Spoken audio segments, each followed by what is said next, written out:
নামাজে অতিরিক্ত হাই আসলে করণীয় কি? বিপদে পড়ে সুদ নেওয়া যাবে কি না? কাউকে জীবনসঙ্গী পাওয়ার জন্য দোয়া করা যাবে কি না? টিপ পড়ার শরীর বিধান কি? সন্তান জন্ম নিলে কি তার কানে আজান দিতে হবে? কোনো কারণে না দিলে কি করতে হবে? মানসিক পেরেশানি থেকে মুক্তি পেতে করণীয় কি?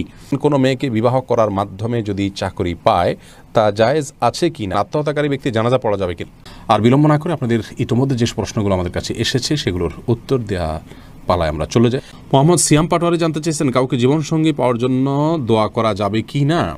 কোনো ব্যক্তিকে জীবনসঙ্গী হিসাবে পাওয়ার জন্য নির্দিষ্ট করে দোয়া করার বিষয়ে সংক্ষেপে শুধু এটুকু বলবো যে এটা করা উচিত নয়, বরং এভাবে বলা উচিত, আল্লাহ অমুকের সাথে সম্পর্ক হলে সেটা যদি আমার জন্য কল্যাণের হয় সার্বিকভাবে, তাহলে আপনি আমার জন্য সেটাকে সহজ করে দিন, আর যদি আমার জন্য অকল্যাণ হয় তাহলে আমার থেকে দূরে সরিয়ে দিন। এক কথায় কল্যাণকর হলে যেন আল্লাহ আপনাকে পাইয়ে দেন সেই দোয়াটা আপনি করবেন, বাকি সর্বাবস্থায় তার জন্য আপনি দোয়া করবেন এরকমটি উচিত নয় যে আল্লাহ সে ভালো হোক আর মন্দ হোক আমি তাকে জীবন সঙ্গিনী হিসাবে চাই, এরকম অন্ধের মতো দোয়া করা উচিত নয়। কারণ আপনি যেটাকে ভালো মনে করছেন সেটা ভালো নাও হতে পারে, সেই জায়গা থেকে সাবধান থাকা উচিত। টিপ পরার শরীর বিধান কি? সালিম ইবনু সাখওয়াত আপনি জানতে চেয়েছেন।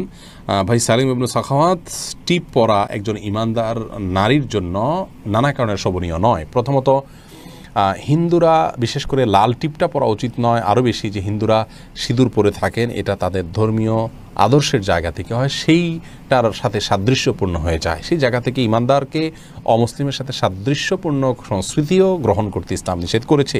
মান্তাসাব্বাহা বিকওমিন ফাহুয়া মিনহুম, আবু দাউদের হাদিসে আসছে, নবী সাল্লাল্লাহু আলাইহি ওয়াসাল্লাম বলেছেন যে ব্যক্তি কোনো জাতির সাথে সাদৃশ্য গ্রহণ করবে সে তাদের অন্তর্ভুক্ত হবে। এছাড়া যদি সাধারণ কোনো টিপ জাস্ট সৌন্দর্যের জন্য করেন, নারীরা স্বামীকে দেখানোর জন্য এবং ঘরের ভিতরে তা করতে পারেন, কিন্তু ফাসেকদের নিদর্শন, অমুসলিমদের আপনার সাথে সাদৃশ্যপূর্ণ সেই জায়গা থেকে এটি পরিহার করা উচিত। আর টিপ পরে বাহিরে যাওয়া বিপর্দাহীন বা পর্দাহীনভাবে সেটা তো কোনো অবস্থাতে যায় না, সম্পূর্ণ হারাম। অতএব সে বিষয়ে আমাদের সাবধান থাকতে হবে। রাশেদুল ইসলাম জানতে চেয়েছেন, সন্তান জন্ম নিলে কি তার কানে আজান দিতে হবে? কোনো কারণে না দিলে কি করতে হবে? প্রথমত সন্তান জন্মের পর তার কানে আজান দেওয়ার বিষয়টি অনেকগুলো হাদিসে বর্ণিত হয়েছে, হাদিসগুলো সনদগুলো সবগুলাই মোটামুটি দয়ী পর্যায়ের। এজন্য সৌদি আরবের সাবেক গ্র্যান্ড মুফতি শেখ আব্দুল আযীজ বিন আব্দুল্লাহ বিন বাজ রাহিমাহুল্লাহ তিনি বলেছেন যে এ বিষয়ে আমল করা যেতে পারে, যেহেতু অনেকগুলো হাদিসে আছে এবং মুস্তাহাব পর্যায়ের জিনিস করা যেতে পারে, কিন্তু কোনো কারণে যদি কেউ না করে থাকেন, ছুটে যায়, কোনো অসুবিধা নেই, এটার জন্য কোনো প্রায়শ্চিত্ত করতে হবে না। খায়ের উপরে এমডি শাহিনুর আলম আপনি জানতেছেন, মানসিক পেরেশানি থেকে মুক্তি পেতে করণীয় কি? মানসিক পেরেশানি থেকে মুক্তি পাওয়ার জন্য প্রথমত আল্লাহ রাব্বুল আলামিনের সাথে কথা বলবেন, সিজদায় গিয়ে বিশেষ করে ভোর রাতে আল্লাহর সাথে চোখের পানি ফেলে কথা বলবেন, ইনশাআল্লাহ দেখবেন অনেকটা হালকা অনুভব হবেন। আর কারণ নবী সাল্লাল্লাহু আলাইহি ওয়াসাল্লাম ইজা হাযাবাহু আমরুন ফাযা ইলা সালাহ, নবী সাল্লাল্লাহু আলাইহি ওয়াসাল্লাম যখন কোনো বিষয়ে পেরেশান হতেন নামাজের দিকে চলে যেতেন। অতএব খুব ধীরস্থিরতার সাথে উত্তম রূপে ওযু করে ধীরে ধীরে রুকু সিজদা লম্বা লম্বা করে আল্লাহর সাথে কথোপকথনে লেগে যান, ইনশাআল্লাহ দেখবেন হালকা ফিল করছেন। সেই সাথে মনে রাখবেন যে আপনার পৃথিবীতে কোনো পেরেশানি আপনাকে হায়াত কমিয়ে দিতে পারে না এবং আপনার জন্য আল্লাহর বরাদ্দকে কমানোর কোনো সুযোগ নেই। অতএব কোনো পেরেশানি, কোনো চাপ, কোনো বিপদে ভেঙে পড়া এটা ইমানদারের জন্য শোভনীয় নয়, সেই জায়গাটিতে আমাদেরকে খেয়াল রাখতে হবে। কানিজ সঞ্জিদা জানতে চেয়েছেন, প্রেগন্যান্সির টাইমে জিনের আসর থেকে নিজ বাচ্চাকে কিভাবে রক্ষা করা যায়? অনেক সমস্যা ফেস করছি। বোন সঞ্জিদা, প্রথম কথা হলো এই সময়গুলো খুব স্পর্শকাতর, জিনের উপদ্রব অনেক সময় বেশি হয়ে থাকে।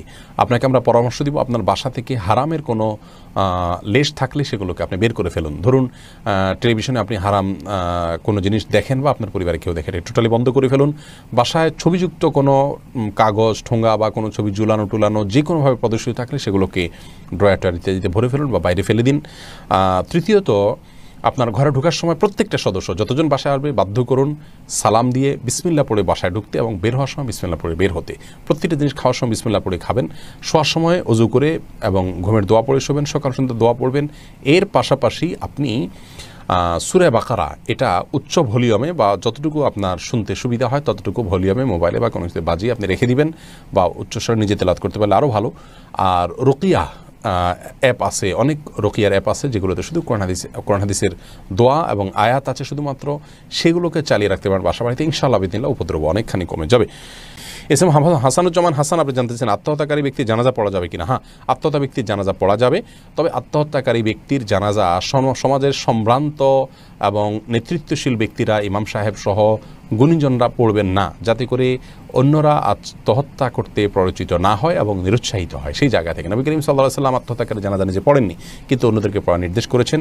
যিনি আত্মহত্যা করে মারা গেছেন তিনি কাফির নন, অমুসলিম হয়ে যাননি, যার কারণে তার জন্য তো আরও বেশি দোয়া করতে হবে, তাই জানাজা পড়তে হবে। বাট ওই যে বললাম, গণ্যমান্য ব্যক্তিরা অ্যাভয়েড করবেন। ইসমাইল হাসান আপনি জানতেছেন তাবিজ ব্যবহার করা যাবে কিনা। ভাই ইসমাইল, নবী করিম সাল্লাল্লাহু আলাইহি ওয়াসাল্লাম কখনো তাবিজ ব্যবহার করেন নাই, কাউকে তাবিজ দেননি। কোনো সাহাবায়ে কেরাম বা খোলাফায়ে রাশেদা তারা তাবিজ ব্যবহার করেছেন বলে কোনো বর্ণনা পাওয়া যায় না। সেই জায়গা থেকে তাবিজ ব্যবহার করা উচিত নয়। নবী করিম সাল্লাল্লাহু আলাইহি ওয়াসাল্লাম বলেছেন, মানে আল্লাকা তামিমাতান ফাকাদ আশরাকা, যে ব্যক্তি তামিমা ঝোলালো সে শিরক করলো। এখানে তামিমার অর্থ আমাদের দেশে প্রচলিত যে তাবিজ রয়েছে সেটাকে অনেক উলামায়ে কেরাম বলেছেন, অতএব এগুলো করা উচিত নয়। তবে কোরআন এবং হাদিসের আয়াত দিয়ে যদি কোনো কিছু লিখে সেটা ঝুলানো হয় শরীরে, সেটাকে অনেক ইমামগণ জায়েজ বলেছেন।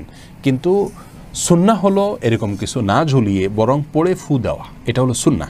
নবী করিম সাল্লাল্লাহু আলাইহি সাল্লাম এই ঝুলাঝুলির কাজটি তিনি করতেন বলে প্রমাণিত নয়। এমডি জান্নাতুল ফেরদাউস জানতে চেয়েছেন, কোনো মেয়েকে বিবাহ করার মাধ্যমে যদি চাকরি পায় তা জায়েজ আছে কি না। কোনো মেয়েকে বিবাহ করার মাধ্যমে যদি কেউ চাকরি করতে পারেন, কোনো অসুবিধা নেই যে অমুক মেয়েকে বিয়ে করলে আপনাকে কেউ চাকরি দিবে, করতে পারেন। কিন্তু ওই মেয়েকে বিয়ে করলে মেয়ের বাবা চাকরি দিবে বা মেয়ের বাবাকে কন্ডিশন দিয়ে দেওয়া যে আপনার মেয়েকে বিয়ে করলে আপনি চাকরি দিবেন, বিদেশ পাঠিয়ে দিবেন, এটা জায়েজ নেই।